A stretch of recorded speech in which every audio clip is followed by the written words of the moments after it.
Hi all. இந்த வீடியோவில் வந்து பீஸா செஞ்சு காட்டியிருக்கேன். நான் வந்து இன்றைக்கி வந்து பன்னீர் பீஸா செஞ்சு காட்டியிருக்கேன். பன்னீருக்கு பதிலாக வந்து நீங்கள் வந்து சிக்கன், மஷ்ரூம் இந்த மாதிரி வந்து எடுத்து யூஸ் பண்ணலாம்.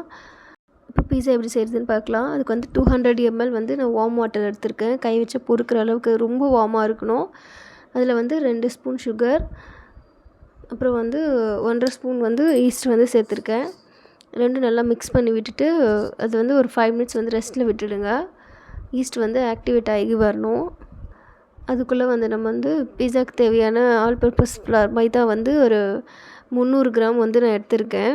அதில் வந்து 1 ஸ்பூன் சால்ட்டு, அப்புறம் 1 ஸ்பூன் வந்து ஆயில் வந்து சேர்த்துக்கிறேன்.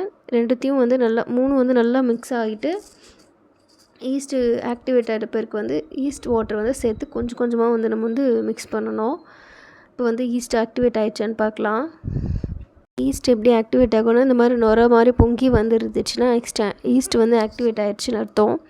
இப்போ இந்த ஈஸ்ட் மிக்ஸ் ஆன வாட்டர் வந்து கொஞ்சம் கொஞ்சமாக வந்து நம்ம மிக்ஸ் பண்ணிக்க போகிறோம். மாவில் ஊற்றி கொஞ்சம் கொஞ்சமாக வந்து மிக்ஸ் பண்ணணும்.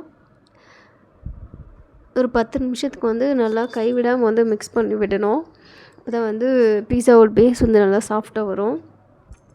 ஈஸ்ட் சேர்த்துருக்கிறதுனால பீஸா பேஸ் வந்து நல்லா சாஃப்டாக வரும்.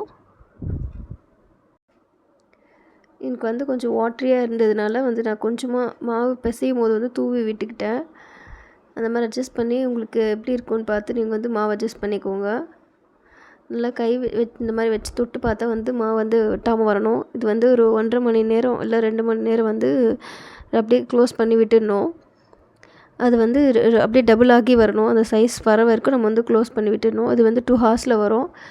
பார்த்திங்கன்னா அந்த மாதிரி டபுள் சைஸில் வந்திருக்கு. அதை விட இப்போ வந்து நம்ம பீஸா செய்யறதுக்கு ஒரு பேன் எடுத்துக்க போகிறோம்.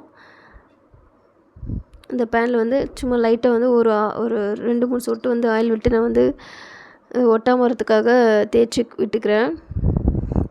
இப்போ இந்த மாதிரி வந்து நம்ம டோ வந்து விரித்து விட்டுக்க போகிறோம். ஓரங்களில் வந்து கொஞ்சம் தடிமனாக வர மாதிரி அழுத்தி விட்டுக்கோங்க.